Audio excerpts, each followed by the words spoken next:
कांदा उत्पादक शेतकऱ्यांसाठी मोठी बातमी समोर येते। कांद्यांवरील आता 20% निर्यात शुल्क केंद्र सरकारने हटवलं आहे।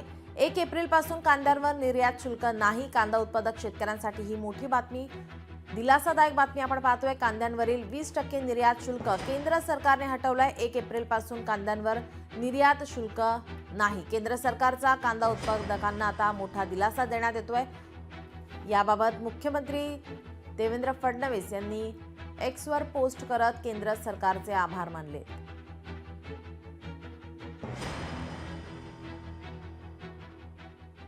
केंद्र सरकारने कांद्यावरील 20% निर्यात कर संपूर्णतः मागे घेण्याचा निर्णय घेतलाय। 1 एप्रिल 2025 पासून या निर्णयाची अंमलबजावणी होईल। लासलगाव, पिंपळगाव येथून मोठ्या प्रमाणात कांद्याची आवक होत असून या निर्णयामुळे महाराष्ट्रातील कांदा उत्पादकांना मोठा दिलासा मिळणार आहे।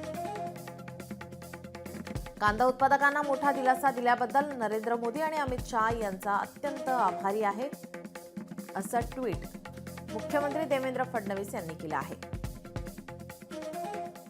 कांदा उत्पादक शेतकऱ्यांची बाजू संसदेमध्ये मांडण्याचं काम केलं आणि शेवटी आज सरकारने 20% कांदा शुल्क निर्यात जे होतं ते रद्द केलं। त्यामुळे नक्कीच शेतकऱ्यांना त्याचा फायदा होणार आहे, कारण सध्या कांद्याची काढणी चालू आहे आणि प्रचंड उत्पादन कांद्याचं आहे आणि त्यामुळे माझ्या शेतकरी कांदा उत्पादक शेतकऱ्यांना त्याचा नक्कीच फायदा होईल।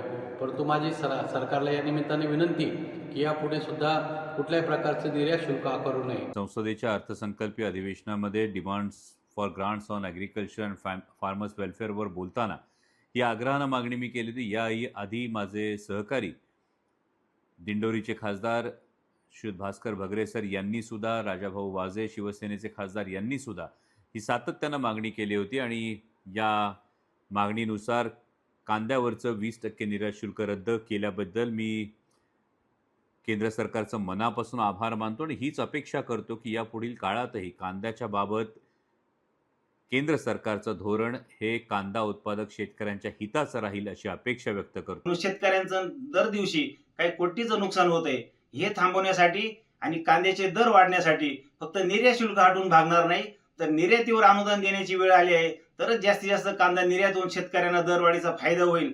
आणि केंद्र सरकारने यापुढील काळामध्ये कांद्यावर कुठलेही निर्बंध घालू नये। कांद्याची निर्यात बंदी असेल, कांद्यावर निर्यात शुल्क असेल किंवा किमान निर्यात मूल्य असेल, यापैकी कुठलेही शेतकरी विरोधी निर्णय, कांदा उत्पादक शेतकरी विरोधी निर्णय केंद्र सरकारने घेऊ नये अशी मागणी आम्ही महाराष्ट्र राज्य कांदा उत्पादक शेतकरी संघटनेकडून करत आहोत।